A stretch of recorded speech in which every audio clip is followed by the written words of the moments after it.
মাননীয় মুখ্যমন্ত্ৰী মহোদয়ৰ এটা মই ভিডিঅ' শেহতীয়াকৈ চালোঁ।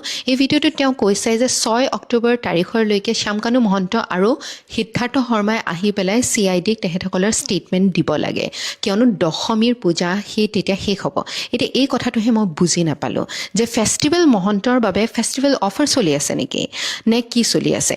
এইসকল লোক যাৰ ওপৰত আমি জানো যে এইসকল লোক অভিযুক্ত, যি নিজৰ দায়িত্ব ভালকৈ পালন নকৰাৰ ফলত আমি আমাৰ প্ৰাণৰ শিল্পীগৰাকীক হেৰুৱালোঁ।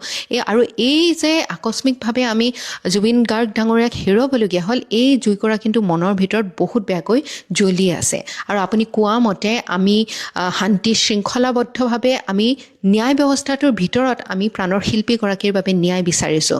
আমি ন্যায় বিচৰা যে অসমখন যিদৰে প্ৰগতিৰ দিশত আগবাঢ়িছে, এই প্ৰগতিত আঘাতপ্ৰাপ্ত হওক আৰু ৰাঙলী হৈ পৰক, আমি কোনোদিনে বিচৰা নাই। শান্তি শৃংখলা সকলোৱে বজাই ৰাখি আমি যাতে ন্যায় ব্যৱস্থাটোৰ ওপৰত যে বিশ্বাস আছে, আমি সেই ব্যৱস্থাপনাটো যাতে আপোনালোকে ধৰি ৰাখিব পাৰে। সেইবাবে মোৰ কাতৰ অনুৰোধ, বিনম্ৰ অনুৰোধ যে আপোনালোকে এই ফেষ্টিভেল অফাৰ নিদিব।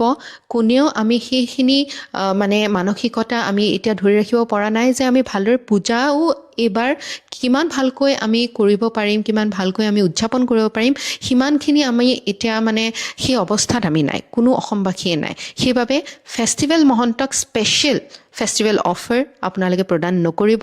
তেওঁলোকক যিমান সোনকালে পাৰে আনি ধৰি তেওঁলোকৰ ষ্টেটমেণ্ট লওক আৰু